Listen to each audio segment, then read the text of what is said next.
Assalamualaikum warahmatullahi wabarakatuh. I've introduced myself. My name is Rahmat Rasul. I'm from AMIP Makassar. My major is technical level 1. And my friend, Let me introduce myself. My name is Juandi. I'm from AMIP Makassar. My major is technical level 1. Guess what? I found a job. that's great.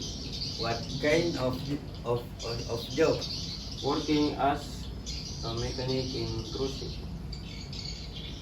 Wow, that sounds fantastic. So, have you found a job?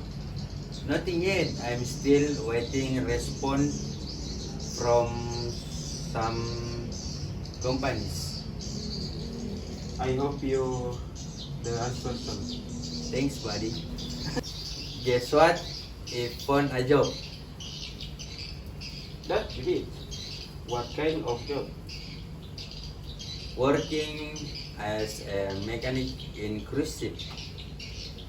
Wow, that sounds fantastic. So have you found any job? Nothing yet. I'm still waiting response from some company. I hope you get answer soon. Thanks, buddy.